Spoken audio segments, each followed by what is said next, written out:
Alright, so untuk hari ni kita nak bahaskan, bukanlah bahaskan, kita nak kongsikan penggunaan trendline. Macam mana you guys nak guna trendline, alright? So untuk first kali, korang mestilah tengok pair-pair yang korang rasa favourite. Pastinya pair yang menawarkan 80% dan ke atas. Kalau 70 tu pun jangan layan lah. Tapi kalau korang nak tengok yang stabil punya, walaupun kadang-kadang pair ni tak stabil, tapi dialah yang paling stabil, iaitu Euro USD dan juga GBP USD. Alright. So untuk first, kita tengok time frame besar sikit.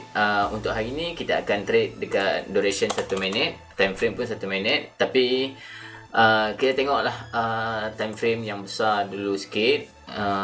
Dia nak ke mana sebenarnya. Sekarang ni lepas sideways, dia terus continue turun 5 minit, 10 minit pun dia turun juga.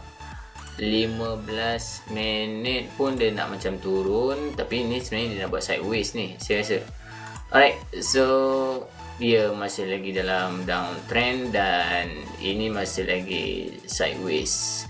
Alright, so jom kita nampak sideways ni dia tak cenderung naik, tak cenderung turun. So macam mana kita nak gunakan trendline? Trendline tak boleh digunakan dekat sideways, guys. Tapi sebab dia kecil-kecil je. Dia kalau kita tarik trendline pun macam tak sesuai. Kalau untuk sideways, kebanyakan orang akan guna SNR lah. Orang guna apa yang dipanggil horizontal line. So kita letaklah horizontal line dekat. Okey, ini adalah horizontal line. Kita nak ambil nampak sikit, kita letaklah dekat atas sikit pada candle, bukan shadow. Kita tanda ni adalah area SNR. Alright, so untuk sekarang ni sebenarnya kalau kita baca, dia dah buat low, high, lower low, high high. Lepas tu dia cuba turun, tapi tak lepas, ni naik balik. Kemungkinan besar dia akan naik. So apa kata kita letak $5 dulu untuk buy. Alright, sebenarnya kalau ikutkan pengiraan, dia mungkin cari resistant yang ke atas tu. Alright, tapi seelok-eloknya guys, kalau korang nak masuk, please masuk dekat detik 00. Itu lebih selamat lah sebenarnya. Tapi yang ni saya rasa macam sempat. Tapi sebenarnya jangan ni ya. Amalkan trade di 00. Tapi kalau sebetulnya bukan 00, 0.02 detik, 2 saat tu terus masuk. Sebab nanti biasa dia ada delay sikit. Alright, so agak rugi lah kat situ. Okey, kita andaikan kita loss walaupun masa tak cukup lagi. Right, kita ambil buy kat sini. Alright. Kenapa kita ambil buy dekat sini? Sebab kita masih lagi melakukan kompensasi untuk level yang pertama. Alright, so kita tengoklah. Ramai juga orang tanya sebenarnya, kita nak compare ni sampai level berapa bos?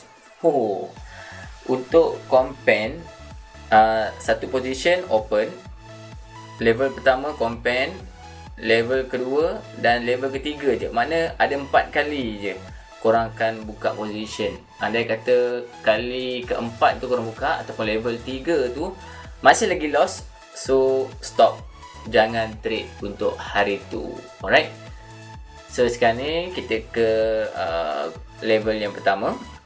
Sebab itulah saya letak buy juga tadi. Nampak dia mencari atas ni apa, resistance. So kita dah profit lebih kurang $7.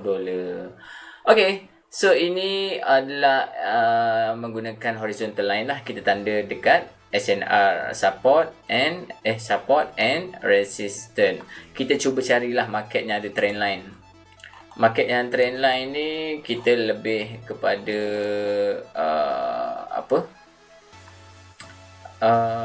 market downtrend, uptrend lah. Kalau sideways jangan pakai trend line, nanti korang susah nampak. Alright, so kita cari ada tak market-market yang, sebab saya tak suka market-market yang lain, tapi untuk tunjuk contoh boleh lah ya. Sebab saya rasa market-market lain ni macam tak stabil dia punya persen tu. Okay, jom kita tengok ada tak market yang tak nak sideways. Okay, kita ambil market ni GBP Canada. Kita tarik trend line dari sini turun ke sini. Alright, so kalau kita tengok lagi, kita tarik lagi trend line. Kita ambil pula dari sini pergi ke sini. Okay. So kalau you guys tengok, dia dah sampai satu kat sini. Alright, kalau letak horizontal line pun boleh lah. Sebenarnya kemungkinan besar dia dah lepas ni, dia akan naik kejap untuk mencari area sini. So lepas ni dia mungkin akan turun kat sini sebab dia dah jauh sangat ni. Dia jauh, dia tak sentuh lagi daripada kat sini ni. Nampak kosong gap, sini ada sentuh-sentuh satu kosong. Sebenarnya dia akan mencari harga tertinggi. So lepas ni kita boleh get ready untuk buy. Sebab sekarang ni pun kalau you guys tengok, untuk yang pertama ni pun dia dah pecahkan support resistance yang bawah ni. So dia menghala dah nak reversal dalam time frame yang kecil. Dia dah uptrend. Tapi kalau korang pergi tengok dekat time frame setengah jam, time frame sejam, tak nampak lah dia nak naik ni. Okay, so lepas ni kita akan buka position buy. Alright.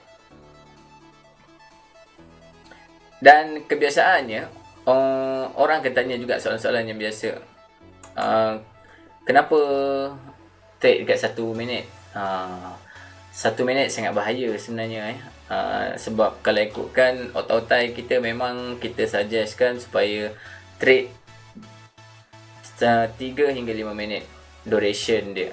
1 minit ni diorang cakap takut ada sliding lah apa kan, tapi pada saya dia sama je dia, tapi cuma kita akan, emosi kita akan cepat terganggu lah kalau 1 minit ni.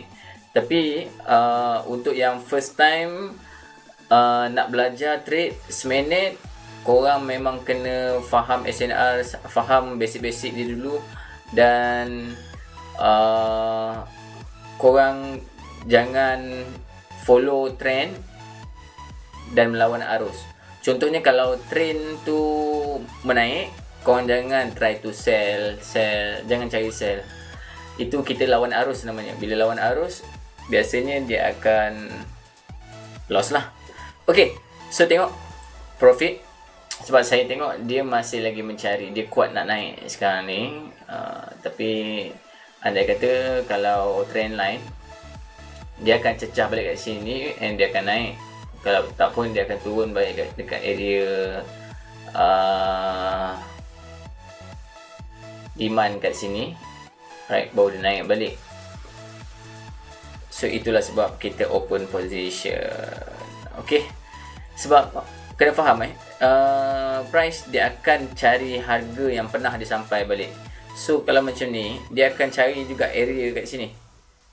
Dia akan sampai juga, sama ada dekat ataupun jauh. Tapi kalau tengok kat sini, time frame seminit ni tak lama dia memang akan pergi area sini juga.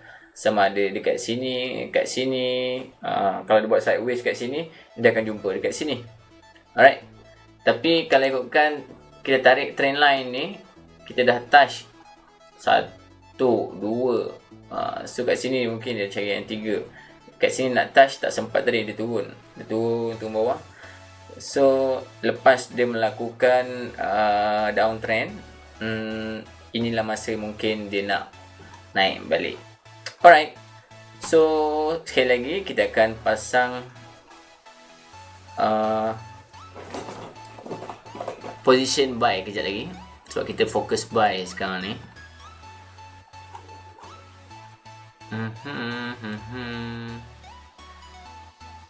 Lagi satu sebab kita nampak dia tak nak turun lagi kat situ. Kalau kita boleh ambil trend line balik, kita letak bawah ni. Tengok. Dia baru nak touch. Dia touch, dia tenang balik.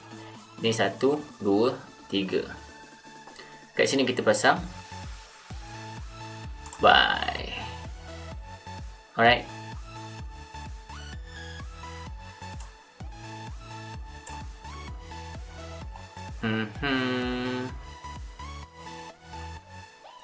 Okay, andai kata kita loss yang ni, kalau momentum dia sampai kat sini, kita akan naik ke $50. Sebab kalau dia loss yang ni, next candle guarantee hijau. Tak boleh lah guarantee sangat, nanti korang cakap saya tipu kan. Sebab saya pun tak confirm, sebab market ni bukan kita yang control. So momentum kita tengok laju. Yes, momentum sangat laju. So kita boleh letak buy. Nak kata 90% pun tak, 75% dia akan buy lepas ni. Right? Mana buy tu mana hijau lah. Okay, masuk. Alright, kita masuk je. Sama ada loss ataupun rugi, kita yang kena. Okay, tapi macam saya beritahu tadi, kita punya tahap kompensasi kita sampai 3 aja. Sampai kompensasi 3, open 1, maknanya 4 level lah. So sekarang ni kita berada di ini open position 15. Ini adalah kompensasi level 1. Kompensasi level 2 kita letak 100. Dia malu-malu nak naik. Alright. Tapi tak percaya juga, sebab market ni kita bukan control. Kita hanya boleh predict and bukan menganalisa. Yes, kita profit. Kita hanya boleh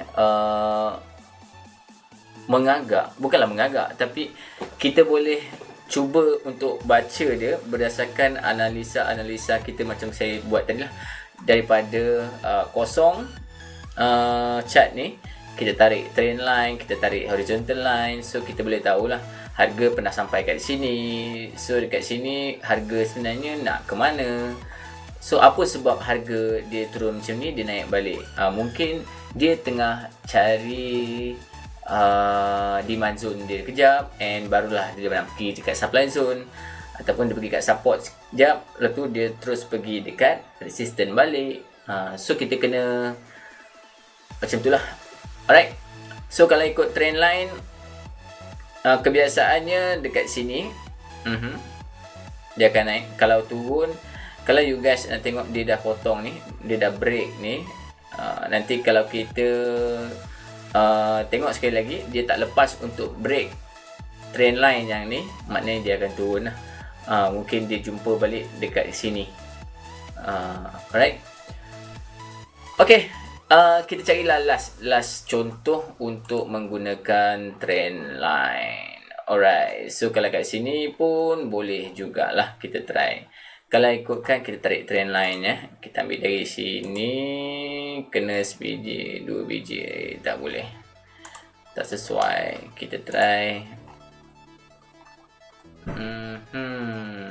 Ini pun sama juga ni sebenarnya. Okay, ini contoh yang dia dah jumpa Kita ambil daripada sini. Okay, kita cari banyak mana yang dia jumpa. 1, 2, 3. Kalau kita boleh rendahkan sikit lagi, biarkan banyak yang kena. 1, 2, 3, 4. 4. Alright. So kita tarik pula trend line dari bawah ni ke atas, biar dia ada macam X ni, jadi X kat sini. Alright. So kalau ikut ini, dia dah break. Kalau dia nak turun lagi, dia akan buat reversal. Dia akan buat retest balik. Sebab ini dia dah break kan. Tapi dia dah break pun dia tak lebih lagi daripada sini. Okey, contoh sekarang dia dah lebih. Contoh kalau kita horizontal line dekat support sini, tengok dia lebih. Kalau dia tendang balik, dia naik lebih pada atas ni, maknanya kita boleh buy. Tapi kita tunggu juga, sebab yang ni pun sebenarnya dia mencari trend line yang ni, harga untuk maybe dekat atas ni. Alright. Alah, lambat masuk. Sepatutnya kita masuk awal tadi. Masuk tak agak 100. Inilah demo account, boleh je, kau boleh try. Tapi macam saya beritahu tadi, kena masuk dekat kosong-kosong masuk dekat detik kosong-kosong. So kita tunggulah. Yang ni saya dah terlewat 5 saat, so agak rugi kat situ. Kalau kita masuk awal tadi, kita open position kat sini, kan?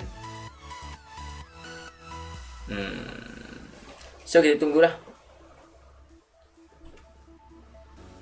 Ada 15 saat lagi.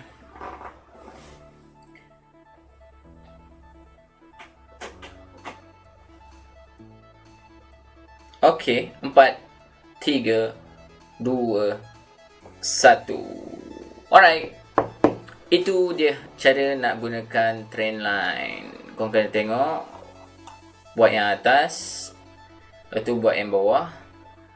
Kalau dia nak pergi area sini, korang kena standby, sebab dia akan touch ni dia jalan, dia naik, lepas tu dia turun balik. Kadang-kadang dia dah pergi dekat yang ini adalah trend line yang kuat tau, sebab dia touch banyak kali, dia turun.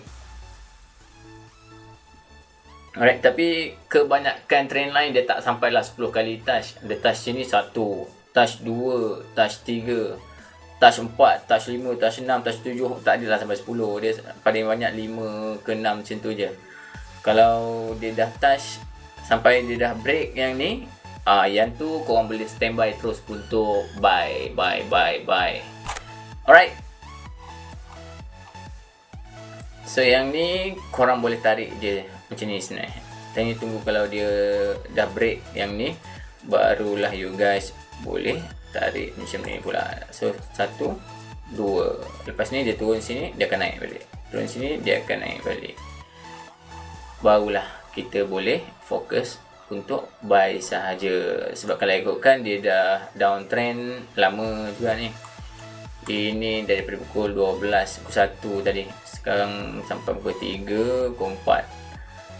So setelah berjam, sebab kalau time frame 1 minit ni, dia macam-macam setup tau. Dia setup dia cepat, so tak boleh nak leka.